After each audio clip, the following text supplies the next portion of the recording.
जंग के शोर में बाज़ औक़ात एक ऐसी खामोशी उतरती है जो चीख चीख कर कुछ कह रही होती है। मशरक़ वस्ता की फ़ज़ा में गूंजते मिज़ाइलों, गरज से ड्रोन्स और कांपते शहरों के बीच जब सीज़ फायर का ऐलान हुआ तो ये किसी फ़तह की घंटी नहीं थी, बल्कि एक सांस लेने की मोहलत थी। एक अगले तूफ़ान से पहले का सकूत महसूस हुआ। ईरान और इसराइल के दरमियान जारी इस आसाबी कशमकश में ये वो लम्हा था जब दुनिया ने महसूस किया कि शायद जंग रुकी हो, लेकिन जज्बे अज़ाइम और ख़तरात बदस्तूर ज़िंदा है, और शायद पहले से भी ज़्यादा चालाक,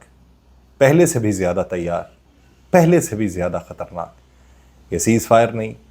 ये खामोश सवाल है कि अगला वार कौन करेगा और कब। आप सब पर सलामती हो। मैं यासिर रशीद हूँ और आप देख रहे हैं यासिर रशीद ऑफिशियल। नाज़रीन, डोनाल्ड ट्रंप ने जंगबंदी के बाद पैदा होने वाली सूरत हाल पे गैर मुतवक्के और सख्त रद्द-ए-अमल देते हुए कहा कि इसराइल और ईरान दोनों ने जंगबंदी की खिलाफ वर्जी की है, और उनका कहना था कि मैं ना इसराइल से खुश हूँ ना ईरान से खुश हूँ। ये बयान तब सामने आया जब जंगबंदी के रस्मी ऐलान के बावजूद दोनों फरीक एक दूसरे पर शदीद हमले कर चुके हैं, लेकिन जो रीसेंट पास्ट के अंदर हमला हुआ है उसको लेके काफ़ी भाम पाया जाता है। ट्रंप का ये जुमला सिर्फ नाराज़गी का इजहार नहीं, बल्कि एक बड़ी सिफारती उलझन की तरफ इशारा है। वो भी ऐसे लम्हे में जब पूरी दुनिया इन दोनों रियासतों से तहम्मुल की उम्मीद लगाए बैठी थी, और इस बयान ने बैनुल अक़वामी मंजरनामे में मज़ीद बेचैनी पैदा कर दी। और सवाल ये है कि आया अमरीका अब इन दोनों फरीकों से फासला इख्तियार करेगा या पसे पर्दा किसी नए मुआहदे की तैयारी होगी। जबकि इसी बीच में जब सारी चीज़ें हो गई और सुनने को ये मिला कि कतर की सालसी के अंदर ये जंगबंदी के लिए ईरान रजामंद है, तो आज कतर के वज़ीर आज़म शेख मोहम्मद बिन अब्दुर्रहमान अल सानी, उन्होंने बाकायदा तौर पे जो बयान जारी किया वो वज़ारत ख़ारजा ये बताती है कि ईरान की जानिब से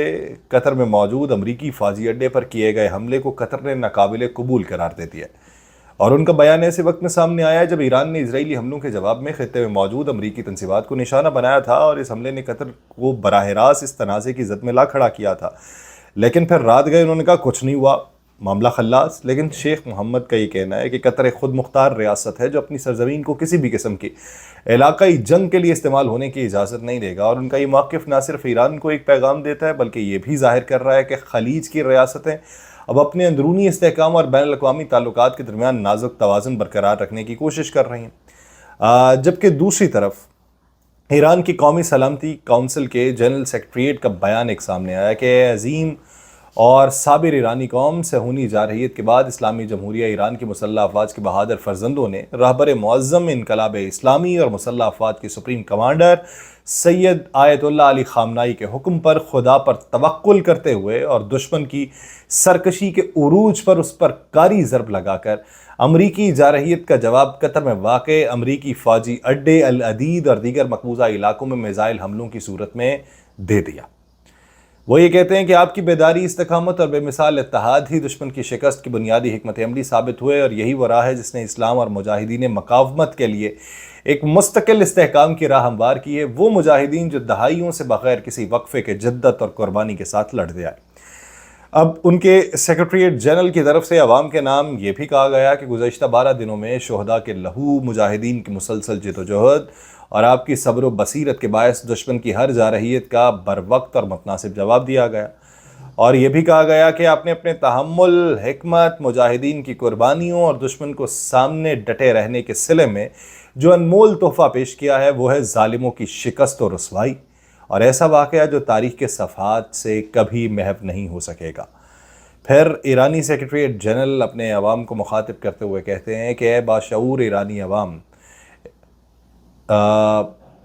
हम जो हैं वो इस्लामी जमहूरिया ईरान की मुसल्लह अफवाज ये ऐलान करती हैं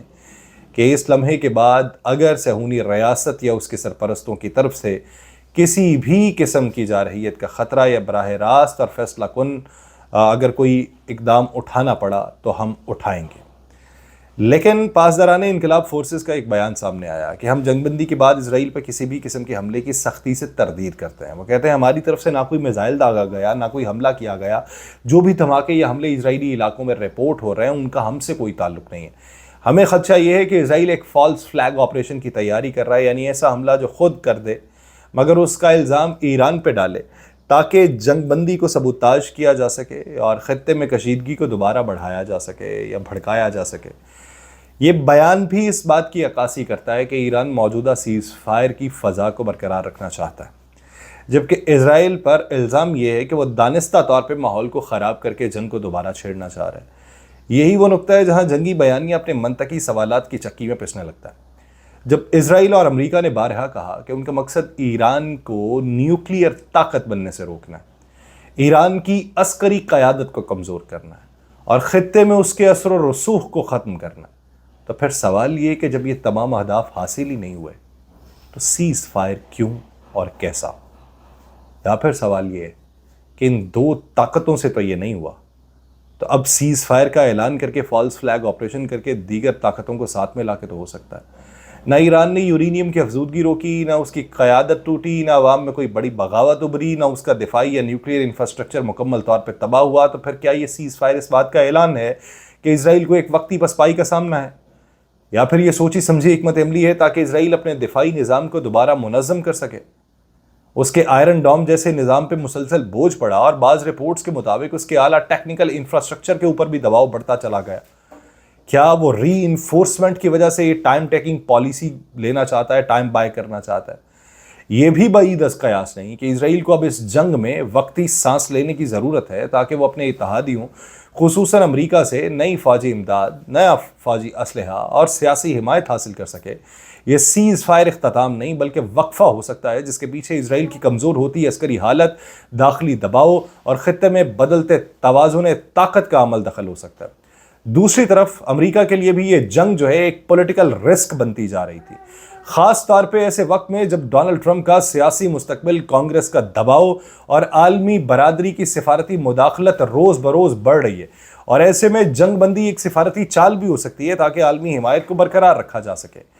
اس تمام پس منظر میں سیز فائر بذات خود ایک اشارہ ہے یا تو اسرائیل کی جنگی تھکن کا یا پھر کسی نئے اور بڑے حملے کی تیاری کے وقفے کا۔ اب اصل سوال یہ ہے کہ کیا یہ خاموشی، کیا یہ طوفان، کیا یہ تمام تر سکوت، یہ ہے کیا؟ یا واقعی کوئی مستقل سیاسی حل جنم لینے والا ہے اور اس کا فیصلہ آنے والے دن کریں گے؟ یقیناً یہ وہ مقام ہے جہاں سیز فائر کو صرف جنگ کا اختتام نہیں، آپ کہہ سکتے ہیں کہ یہ جنگ کے نئے مرحلے کا دروازہ سمجھا جا سکتا ہے، کیونکہ جنگیں صرف میدانوں میں نہیں لڑی جاتی بلکہ ان کے اصل مارکے دماغوں، معاہدوں اور میز پر بچھے کاغذوں پر ہوتے ہیں، اور جب میز پر بیٹھا فریق بظاہر جنگ سے پیچھے ہٹے تو ضروری نہیں کہ وہ شکست تسلیم کر رہا ہو یا چال بدل رہا ہو۔ یہ ایران کے لیے بھی ہو سکتا ہے۔ سیز فائر کے فیصلے کو اگر اسرائیل کی عسکری حکمت عملی کی روشنی میں دیکھا جائے تو واضح یہ ہوتا ہے کہ یہ ایک فوجی حکمت عملی کے تحت لی گئی دفاعی چال ہو سکتی ہے۔ اسرائیل جس شدت سے ایرانی اہداف کو نشانہ بنا رہا تھا اور جس طریقے سے اس کی رفتار اور تسلسل ظاہر کر رہا تھا کہ وہ کس طرف بڑھ رہا ہے، یعنی یا تو وہ ایران کے جوہری یا عسکری تنصیب کو تباہ کرنا چاہتا تھا یا ان کے سپاہی پاسداران انقلاب کی قیادت کو اس نے نشانہ بنایا، مگر جب وہ یہ تمام اپنے اہداف اتنی اسیسینیشنز کے بعد بھی حاصل نہیں کر سکا اور جواب میں ایران اٹھے، اس پہ حملے کر دے، امریکی اڈے کو نشانہ بنا دے، تو اسرائیل کے لیے فوری سیز فائر ایک دفاعی مجبوری بھی بن جاتی ہے۔ یہ بھی بھولنا نہیں چاہیے کہ اس وقت اسرائیل اندرونی طور پہ بھی شدید دباؤ میں ہے۔ شمال میں حزب اللہ کی جارحانہ پیش قدمی ہے، غزہ میں حماس کی مسلسل مزاحمت ہے اور اس کی براہ راست مداخلت ہے۔ یہ سب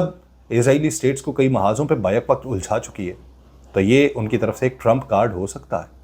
لیکن یہ ٹرمپ کارڈ کس حد تک کارگر ہوگا یہ دیکھنے کی ضرورت ہے۔ مجھے دیجیے اجازت، اللہ نگہبان۔